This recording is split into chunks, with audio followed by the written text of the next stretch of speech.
Tens of thousands of meatpacking employees have contracted COVID-19 and hundreds have died. But our regulatory agencies are so inept that there's only a few $1,000s that they've said for fines. I mean, what was it, 29,000? It was some ridiculous number.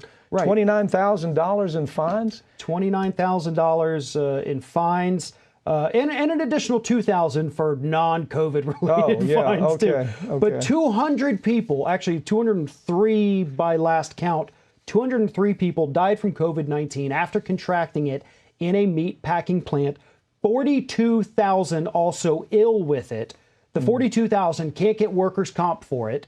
Well, that's the case. I mean, that's the story, isn't it?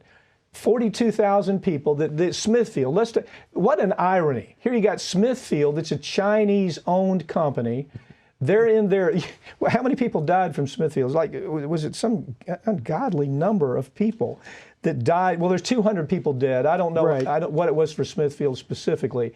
But you had Smithfield, it's a Chinese company. You know, they launched the virus for us, and they won't even say, listen, if you come down with it as you're doing your job, we're going to cover you. We're going to take care of you. If you die, you're going to have your family's going to have some money coming in for your loss. And so what they've done is they've turned the workers' compensation law on its head.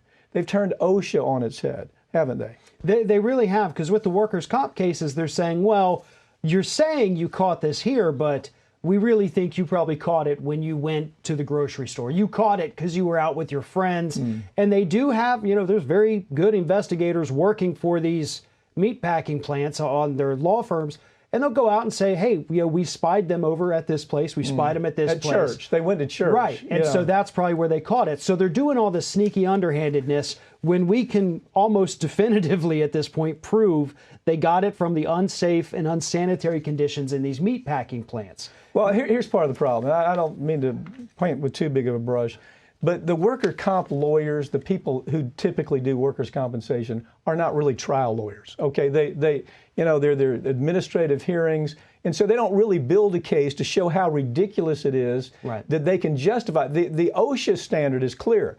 The OSHA standard is that you have to have a workplace that's free of hazards, and it works in a way to prevent injury, to prevent death. That's OSHA. And this is just the opposite. They come in, they don't even give a mask, they don't even pay attention to the problem for almost 2 months. No social distancing, no masks. It's just like a free-for-all of this epidemic right there in these plants. It really is. And this story is not just about the problems of the meatpacking plants.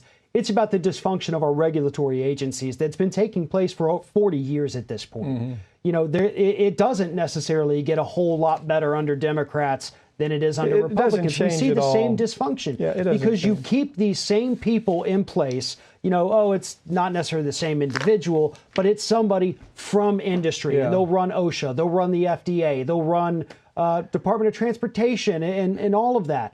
And that's why nothing ever changes. That's why nobody gets fined. That's why nobody goes to jail. If it's Republican, it doesn't change. If it's Democrat, it doesn't change. There's just more fines under Democrats. There's great groundswell of change that's going to take place when Biden wins. Oh, God. Really. Thank you. Thank you.